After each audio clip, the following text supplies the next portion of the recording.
எல்லாமே நல்லா தான் போயிட்டு இருந்த மாதிரி இருந்துச்சு. அப்புறம் என்ன இந்த தடையெல்லாம்?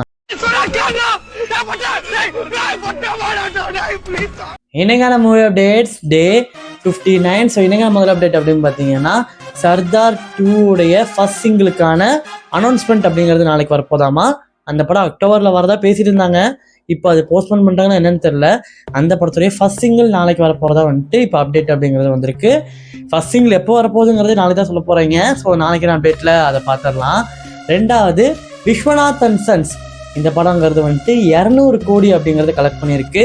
சூர்யா அவர்களுக்கு தொடர்ந்து 2வது படம் வந்துட்டு 200 கோடிங்கிறது கலெக்ட் பண்ணியிருக்கு. தமிழ்நாட்டில் அவ்வளோ பெருசாக வந்துட்டு கிராஸுங்கிறது பண்ணல, அவங்க எக்ஸ்பெக்ட் பண்ண அளவுக்கு போல. பட் ஸ்டில் தெலுங்குல பயங்கரமாக கலெக்ட் பண்ணியிருக்காமா. ஸோ அதனாலே இப்போ வந்துட்டு 200 crores அப்படிங்கிறத வந்துட்டு கலெக்ட் பண்ணியிருக்கு. ரொம்ப பெரிய விஷயம். அது தொடர்ந்து 2வது படம் அப்படிங்கும்போது கண்டிப்பாக அடுத்த படம் ஹிட்டாக தான் போகுது. பார்க்கலாம் எப்படி இருக்க போகுதுன்னு சொல்லிட்டு.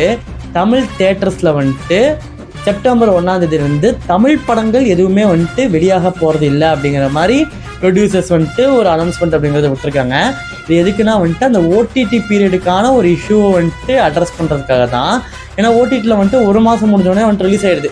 இப்போ நம்மளே பார்த்தீங்கன்னா ஒரு படம் தேட்டரில் வருதுன்னா சரி 1 மாதம் கழிச்சு வருதுல்ல, நம்ம அதுக்கு ஒரு 200 ரூபா கொடுத்து போகணும் அப்படிங்கிற மாதிரியான ஒரு மனநிலைக்கு வந்துட்டு நிறைய பேர் வந்துட்டாங்க. ஸோ அதனால் அந்த ஒரு மனநிலையை மாற்றணும் அப்படிங்கிறதுக்காக 8 வாரம், அதாவது 2 மாதம் கழிச்சு தான் ரிலீஸ் பண்ணணும் அப்படிங்கிற மாதிரி ஒரு கோரிக்கை அப்படிங்கிறது வச்சுருக்காங்க. ஸோ அது வந்துட்டு ஒத்துக்கிட்டாதான் இனி வந்துட்டு செப்டம்பர் 1லேருந்து வந்துட்டு படங்கள் அப்படிங்கிறது வரப்போதாமா.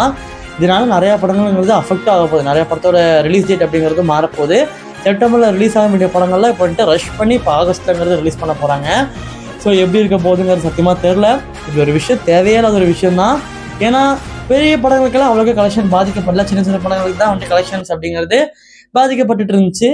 இப்போ அதுக்கும் வந்துட்டு ஒரு எண்டு கார்டு போடணும் அப்படிங்கிற மாதிரி பார்க்குறாங்களா என்னன்னு தெரில. ஸோ பார்க்கலாம், எல்லாம் ஒரு நல்ல தீர்வாக முடிஞ்சு செப்டம்பர் மிட்டுக்குள்ளே படங்கள் அப்படிங்கிறது ரிலீஸ் ஆகும் அப்படிங்கிற ஒரு எதிர்பார்ப்போடு இருப்போம். மற்றபடி நம்மளால் எதுவுமே பண்ண முடியாது. ஸோ இதே மாதிரி நிறைய அப்டேட்ஸ் தெரிஞ்சுக்க அப்போ எப்போதும் போல் சப்ஸ்கிரைப் பண்ணி வச்சுக்கோங்க நண்பா.